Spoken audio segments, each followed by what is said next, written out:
ఆంధ్రప్రదేశ్ రాష్ట్రానికి రాజధాని అవసరమా లేదా అంటే ఏం చెప్తారు?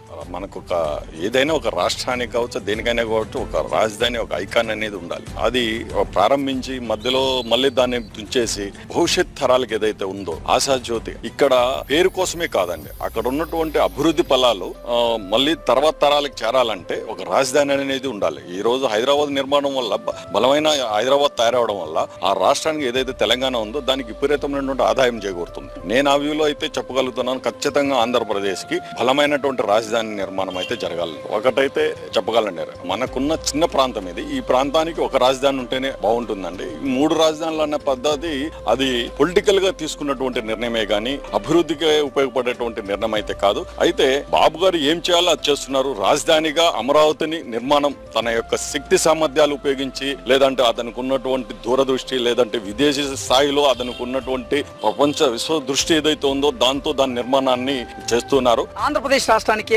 అమరావతి రాజధానిగా ఎందుకు ఉండాలంటే ఏం చెప్తారు? అమరావతి అన్నది మనకు ఏ పక్క నుంచి తీసుకున్నా కూడా మధ్యస్థంగా ఉందండి. రెండోది వచ్చేసి ల్యాండ్ కూడా ఉంది. ముఖ్యంగా మనం గమనించాల్సిందంటే ఏ రాజధానికైనా కూడా దానికి ముఖ్యమైనటువంటి వనరు ఏదైతే ఉందో వాటర్ అనేది దానికి అవసరం ఉంది. ఈ రోజు మనం గమనించాము, ఇక్కడ పుష్కలమైనటువంటి వాటర్ సదుపాయాలు ఉన్నాయి. బేసిక్ థింగ్ అండి, ఒక ప్రాంతం అభివృద్ధి చెందడానికి ముఖ్యమైనటువంటిది వనరులు, దాంట్లో భూమి, అదేవిధంగా వాటర్. ఈ రెండు లేకపోతే అది ఎప్పటికి కూడా అభివృద్ధి కాదు. అమరావతి అన్నది అన్ని రకాలుగా తీసుకుంటే అది చాలా ఉపయోగం అనేసి బాబు గారు కరెక్ట్ నిర్ణయం, సరైన నిర్ణయం తీసుకునేసి ఆయన దూరదృష్టికి, స్పృహకి ఇది ఒక నిదర్శనం అని చెప్పగలం. ఈ యొక్క అమరావతిలో పెట్టుబడులు ఏదైతే 14-19 మధ్యలో విపరీతమైనటువంటి పెట్టుబడులు పెట్టబడడం జరిగింది. దాంట్లో ఆ బిల్డింగ్ కన్స్ట్రక్షన్ అంతా కూడా కొన్ని వేల కోట్లు పోసిన తర్వాత మళ్ళీ దానిని 19-24 మధ్యలో ఆపబడడం వల్ల దానివల్ల ఎంత ప్రజాధనం దుర్యోగమైందంటే మళ్ళీ అంతే ధనాన్ని